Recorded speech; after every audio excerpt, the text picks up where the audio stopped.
The election cycle is coming up, and that means news all over the place. Let's talk about it on Today in Mortgages. Hey, what's going on, everybody? Welcome back to the show where we're talking about what's real, what's hype, and what you should actually be paying attention to in the world of mortgage and real estate news. It's Today in Mortgages. Rich, I don't know if you know this, but there's an election coming up. I can't wait to see all the ads on TV.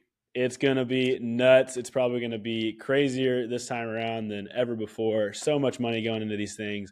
But it also means that we're going to be getting soaked in political news. And Rich, the most important issue on people's minds this year is, guess what it is? The economy. It's got to be the economy. And depending on what poll you're looking at, I mean, it's anywhere from 30% to 60% say it is the most important thing that the candidate should be talking about this year. But in all those polls, it's always in the top spot. What we're going to talk about today is this plan that I saw an article about in The Hill. We'll link that below. But the headline for this is pretty enticing. Here we go. Bring back the 3% mortgage.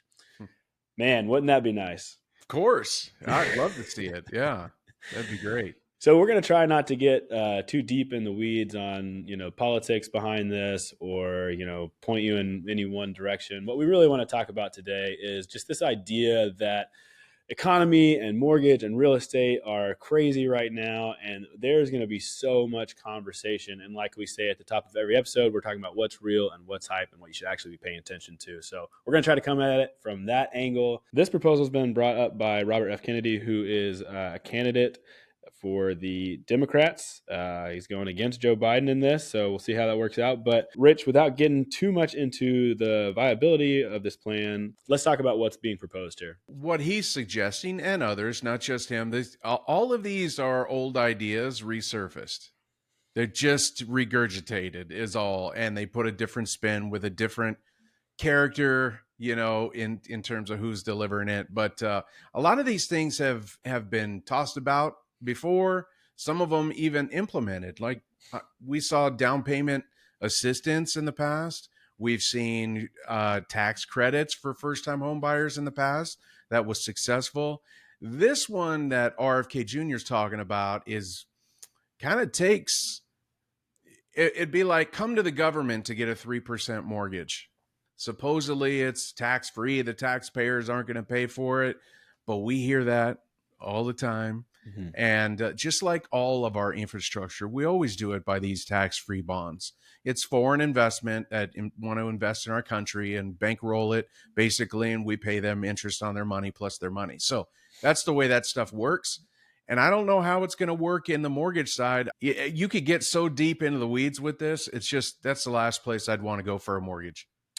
Yeah, and the details, like you said, in the weeds are pretty light here. We do have some talking points from the campaign. What the one quote that I pulled out was, says, because the program would be financed by tax-free bonds purchased by investors and only backed by the U.S. government, the cost to the taxpayer would be minimal. Keyword minimal there. This would reduce average mortgage payments by around $1,000 per month, a huge boon to first-time home buyers and all working-class Americans seeking to buy a home. The point is, it's going to reduce the interest rate that people are paying from, what market value is now to 7.5% or whatever it might be to down to 3%. And so there's a lot of questions here, that says it's going to be paid by bonds. My question is, how attractive are these bonds going to be? How well is this program going to be funded? And who's going to be eligible? So I think there's more questions than answers in this. And one of the things you mentioned, Rich, and it's not specifically stated in this, is that the idea would be you're going to the government to get a loan in the same way that you can for a student loan. And so my concern is that this would pretty much undercut the free market economy on mortgages and kind of cannibalize the market for current mortgage lenders and banks. What's your understanding on that? Listen, the government is engaged in a lot of the mortgages today, right? I mean, they've got the GSEs, Fannie, Freddie, that insure, 80% of the mortgages out there right now today. And then they got FHA, HUD, and VA and USDA that are all government insured products. So this would just be another government insured product. The problem is how do you issue a 3% rate? Like, where is that being sold? The government's just going to buy all of those, notes. If that's the case, then, what, how do we get it and offer it? It's one thing to have a program, but here you're selling an actual note rate sponsored by the government. So again, like all politicians, the details are light in their proposals. I don't know what RFK is. He's not spelling it out. So we have to assume this is a government program. And if he's going to, cash roll it some other way, he's just not mentioning. But I don't know how this works.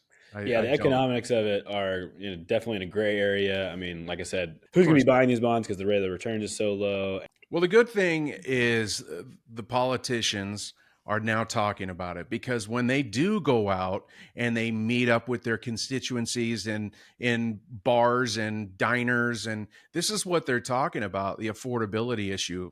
Because the people they're talking to, their sons and daughters can't buy homes right now because there's a giant affordability issue, not just with interest rates, but also with home prices.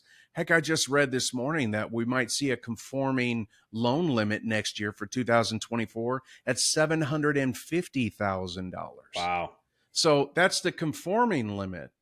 So, the base conforming limit. So you're going to have states with even higher conforming limits. And talking about someone getting out of college, starting a new job while they are making more money. I mean, if you're competing against other people using conventional financing and it's a $750,000 loan, I mean, you guys two people need to be making 150 grand a year almost to be able to afford that home. Well, to be able to qualify for it, I don't know if To you'll be be able able to to afford qualify it. for it, yeah. Assuming they have no student debts and Yeah, all it's that definitely a good big stuff. issue, and I think that it's good that they're talking about it.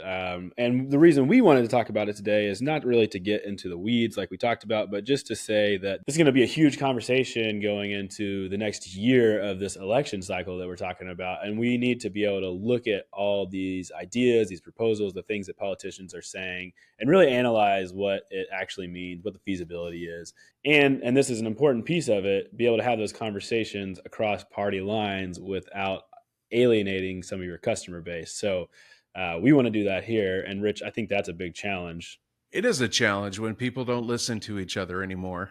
I'm just glad that it's being talked about. Yep, to be able to have an informed discussion on these topics and just being respectful during the season as some of these things come out, whether you agree with them, disagree with them, whether you think they'll work, whether you don't think they'll work, just being kind and teaching your customers, your clients through this process and through this economic season, I think is a really important thing for us all to remember. So, Rich, I'm going to ask your final thoughts on this, but before we talk about that, I just want to remind everyone out there that we have a really great free resource that you can check out at todayinmortgages.com/marketing, and it's how to market yourself in 5 ways that's going to get you ahead while the market's down. So go check that out. It's free. We want to help you guys out as we're going into a crazy election season and just with the market in general right now. It's a good time to get out there and market yourself differently and better. So, Rich, I'm going to ask you if you have any final thoughts on this article, but also just about how we're going to be seeing a ton of news in the political cycle coming out about the economy. Well, like I said earlier, it's great to hear the politicians talking about housing and housing affordability or the lack of.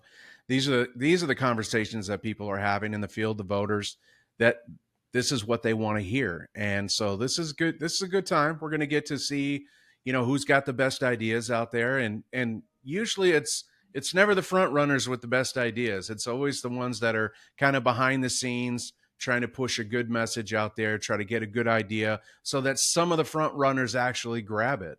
That is a good idea. I'm going to, hopefully we'll start to see some people say, you know what, that's a good idea. I'm going to run with that one on my platform. Well, regardless, it is going to be an entertaining year. Rich, thanks so much for your time today. I appreciate everyone out there watching and listening, and we'll see you next time on Today in Mortgages.